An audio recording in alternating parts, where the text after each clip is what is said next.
Starting off this countdown, we have the sarcophagus. Basically, this is a massive steel and concrete structure that covers the Chernobyl power plant. It was designed to help contain the radiation.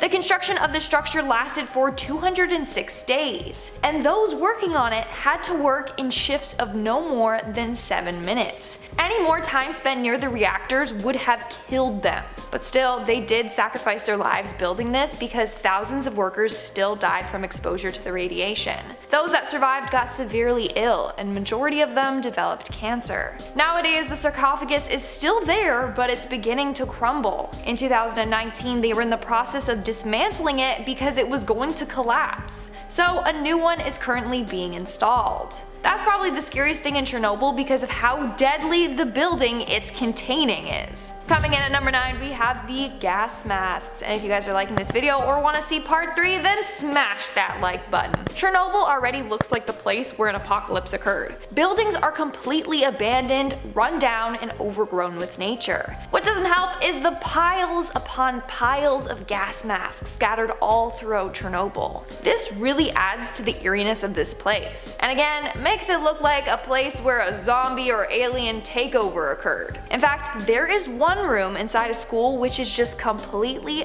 filled with child-sized gas masks. It's very creepy, but also sad. Like, imagine how frightened the young children were when this happened. The gas masks found there are just a sad reminder of the horrors that took place there when the reactor exploded. Moving on to number 8, we have the rotting toys. Littered all throughout the city are toys or personal belongings people had to leave behind. The saddest thing to see are pictures of children's toys left behind. Like, I just think that was probably someone's favorite little dolly. Go anywhere there and you'll find items scattered everywhere, now broken and covered in filth. Like, imagine you're rushed out of your home and have to leave behind all your personal belongings. That must have been so hard. I can't imagine how everyone must have felt. It's really depressing to think about. Moving on at number 7, we have the examination chair. So this one is pretty strange, but somehow a gynecologist's examination chair ended up in the middle of the woods outside of a hospital. Not only is that super weird, but it's also super creepy. It's all rusted and beat up and looks like an old torture device. Not only that, but that means someone had to go inside the abandoned hospital, find that chair, and then carry it all the way back down and into the woods. I got a lot of questions. Why would someone do this? And how long did it take them to do this? And again, why would someone do this? Either way, it makes for a very spooky encounter. Moving on at number 6, we have the abandoned cooling tower. A partially constructed cooling tower can be found at the Chernobyl nuclear power plant. They were built to evaporate the cooling water from the 2 new reactors. Sadly, they were never completed.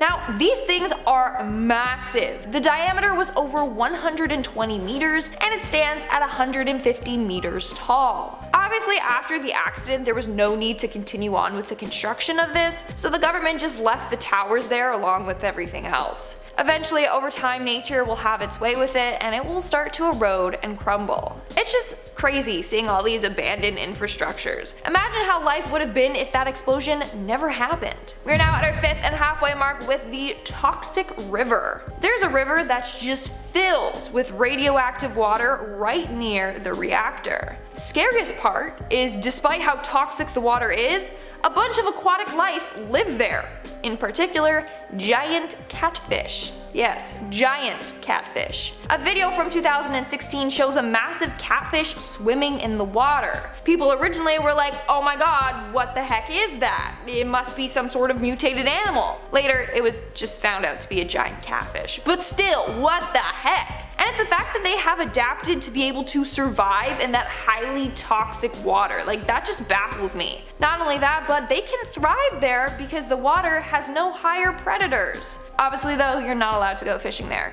Okay, I feel like that's a given, but I also feel like people would still try it, so I'm just gonna say it. Don't go fishing there. In our 4th spot, we have the jarfish. Speaking of fish, we're gonna go with this. So back in 2016, photographer and journalist Miriam Wazer took a trip to explore the ruins of Chernobyl. While inside an abandoned building, she came across something very creepy and odd. She found a bunch of fish and other specimens in jars. Why someone was collecting fish It just baffles many.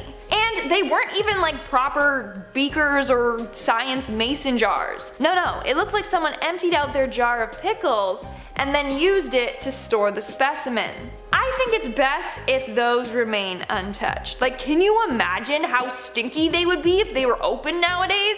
They would reek! Old stinky fish is not something I would ever want to handle. Now the other specimen beside the fish are unknown.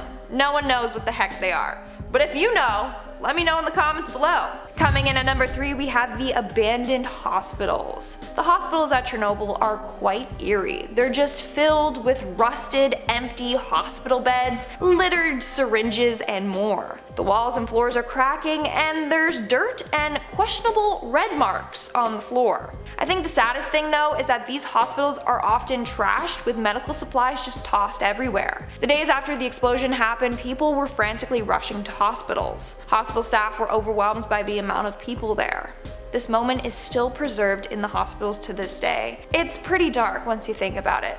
And at number 2 today we have the Sad Alley. The Sad Alley, or the Alley of Memory, is an alley in the Ukraine created in memory of the villages and residents who had to flee from their homes during the disaster. Basically, it's a walkway with signs lining the sides. These signs are names of cities and villages that had to evacuate and leave everything behind. It's a way to ensure we just never forget the impact that this disaster had. It's really sad. And in our number 1 spot today we have the radioactive spiders. Yes, you heard me correctly. Imagine if Peter Parker got bit by one of these bad guys. He'd be like a weirdly mutated Spider-Man or something like that. But anyways, the spiders in the exclusion zone are radioactive. So you definitely don't want to be bit by one. Oh wait, it gets worse. They also make radioactive webs. Yeah, you heard me, that's a thing. So you don't have to just worry about these spiders, but you have to worry about walking through their deadly webs. Like, what the heck? No thank you. Nuh-uh. I'm not a fan of spiders, but imagine radioactive ones. That sounds like it belongs in a horror movie. Radioactive, radioactive. Starting us off at number 10 is an abandoned carnival. Now, I have always known carnivals to be very upbeat and happy places, but I think it's safe to say after toxic radiation, they ain't so fun. Just a mile and a quarter away from the Chernobyl power plant is the small town of Pripyat. Pripyat was the town where most workers at Chernobyl lived and raised their families prior to the famous blast. Obviously, that is not the case anymore. What is now left of this once popular carnival is a decaying Ferris wheel, bumper cars surrounded by overgrown vines, and an old rusty skeleton of a merry-go-round. It is said that the amusement park was set to open on May 1st, just 5 days after the Chernobyl incident occurred, but the people of Pripyat needed something to do while the reactor was melting down, so the town opened up the amusement park on April 27th. How charming. Nothing more sweet and fun than you and your family enjoying a beautiful Ferris wheel ride that sweeps in and out of toxic radiation. It's the little things in life. In our 9th spot today we have the ghosts. A number of people lost their lives over this terrible disaster, and it's believed that their souls are still around, haunting Pripyat. This one story in particular will give you the chills. It was told by nuclear physicist Andrei Karsukov. He visited the area in 1997 and claims he encountered a ghost. So when he arrived, he went to the power station and went to the number 4 reactor. That's where the explosion occurred. Now, he was there taking radiation readings when all of a sudden he heard someone screaming for rescue from a fire coming from inside. He said that it was impossible for someone to be inside of the old reactor room. For starters, the door requires a password and a handprint. And not only that, it would have tripped an alarm if someone managed to get inside. Yet, the screaming was clearly coming from inside. It sounded like someone was desperately trying to escape. So he might have heard the ghostly cries from someone who lost their life in the power plant explosion. Isn't that scary? I think so. Number 8, silhouettes of missing townspeople. Before I go any further on this one, let me just say that these silhouettes are not actually of real people left after the blast. A couple of sneaky and daring graffiti artists said to be from Germany and Belarus snuck into the radiation zone and thought it would be a good idea to spray paint silhouettes of people who once lived in this beautiful little community. So these pieces more or less resemble what once was rather than resembling actual humans from the town. That being said, there are some unique silhouettes through the radiation zone, such as a little girl with pigtails reaching for a light switch in a random abandoned room. Somewhere outside, a boy pulling a truck towards a corner of the building, as well as silhouettes of random people dancing, and to finish it off, a small group of children jumping together in terror of the blast. Pretty morbid, if you ask me. Whether these silhouettes are based on specific real people or not, these random silhouettes are definitely a haunting thing to see, and I don't want to see them. Coming in at number 7, we have the Bloody Red. The Bloody Red, or the Red Forest, is the name given to the forest area around Chernobyl. Why is it called that? Well, this area received a lot of radiation fallout. As a result, the trees turned this bright orange color and then died. Nowadays, not a single tree can grow there anymore. In fact, this area is considered the most radioactive land area on the planet. Yes, on the planet. Obviously, as a result, the 400 hectares of land are off limits. It's strictly prohibited to go in there. I mean, duh, unless you have a death wish and want to die from exposure to radiation. What's also scary is that in 2015 a fire broke out in the forest, and even more radioactive material was released from this burning. So yeah, that forest is a big no-go zone. Also, could they have given it a creepier name, like the Bloody Red? Really? Really? Coming in at number 6 are piles of creepy dolls. Creepy dolls! I have seen plenty of horror films in my time, and nothing creeps me out more than a creepy, probably possessed old doll. All through Pripyat, piles of dolls and doll heads can be seen in the randomest of places. Everywhere from windowsills, piles of debris, bed frames, tree branches, literally everywhere. Now, some of these dolls may be left over from the blast, but odds are they are all placed there by cheeky horror fans wanting to place their own touch on the Chernobyl site. Some of these are even propped up in specific poses with gas masks on. Annabelle, if you're watching this, you stay in your glass box. You got that? We are now at our 5th and halfway mark with the Hospital of Death. This is said to be the deadliest hospital on the planet. So after the nuclear disaster, this hospital began quickly filling up with a number of sick and injured citizens. Nowadays though, obviously the hospital is abandoned. But the basement of the hospital contains a dark secret. In the basement, there are piles of first responders' clothing. These clothings belong to the first responders like the firemen who were on the scene immediately after the explosion. Obviously, the clothing they wore when they rushed into the building is now highly contaminated, and still to this day emit dangerously high levels of radiation. So they were just dumped in the basement because they didn't know where else to get rid of it. In fact, the radiation in this building is 4,000 times higher than normal. It's crazy. Number 4, radiation-eating fungus. In the words of Jeff Goldblum, life finds a way. Currently, there is a fungus growing inside the damaged 4th reactor of Chernobyl where radiation levels are still insanely high. Discovered by scientists back in 2002, this fungus, when tested, showed that when exposed to higher ionizing radiation, it would actually grow faster. What happened to the tested fungus after? Who knows? Either way, I do wish I could have been there to test it with the other scientists because I hear they were some pretty fun guys. I'll show myself out. In our 3rd spot today, we have the mutated animals. The Chernobyl nuclear disaster had devastating, lasting effects. The nuclear material leaked into the soil, contaminating food and water. In fact, the radioactive materials leaked into pastures and was eaten by cows, and then was later found in their milk that children were drinking. But let's talk more about these farm animals that were affected.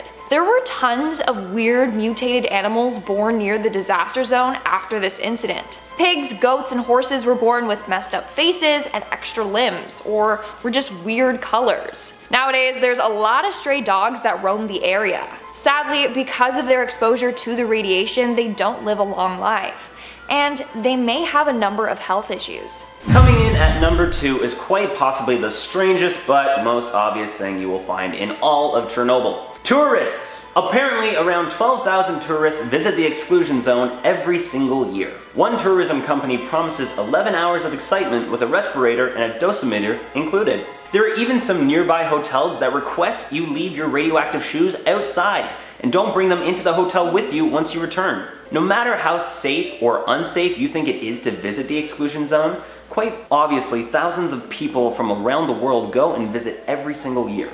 Honestly, it does seem kind of cool, and I'm sure there's a gift shop somewhere that sells shirts that say, I went all the way to Chernobyl and all I got was this shirt and an extra thumb. I'd buy that. Hey, Lizzie, you want to go to Chernobyl with me? No. Okay. And in our number 1 spot today, we have the Stalkers.